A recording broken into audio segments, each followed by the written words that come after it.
Forum. Let's continue our conversation with Curt Smith, former speechwriter for the 41st president. And Curt, you just heard the president, the former president, speaking about this. Can you give us an insight into Bush's decision here? What kind of framed it? What was the mood? And was it a turning point in approval ratings? Well, a number of questions, and I'll address them quickly. It was a turning point in approval ratings when the Gulf War first surfaced in terms of the president's forging the coalition, bringing other nations in with the United States to drive Saddam Hussein out of Kuwait and back into Iraq. After all, Hussein had invaded Kuwait and had proclaimed it to be Iraq's 19th province. Bush's approval rating had been in the 50s or the very low 60s. After Hussein had been booted out of Iraq and or Kuwait rather, and our victory had been won in 100 hours.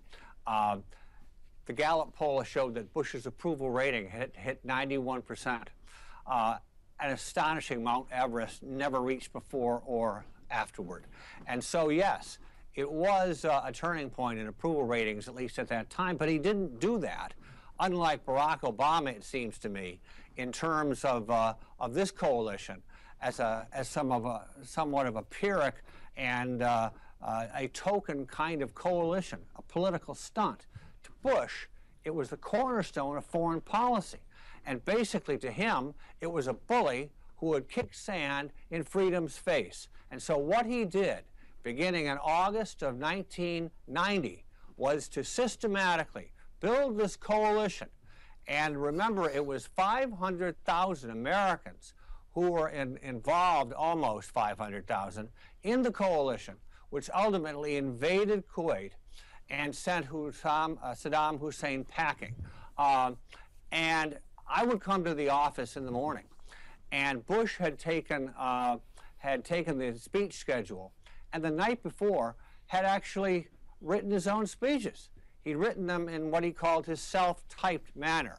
That is, what I had to do is come in, look at the speech, correct the spelling mistakes, of which there were many, some grammatical mistakes, retype the speech, and it was done.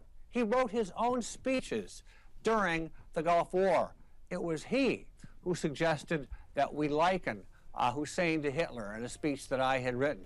It was he, in a speech I also wrote, who first said aggression will not stand. He knew exactly what he wanted to say and do, and he did it. And on that note, Curt, we will have to close out the conversation. The book is George H.W. Bush, Character at the Core. Curt Smith, we thank you for your time.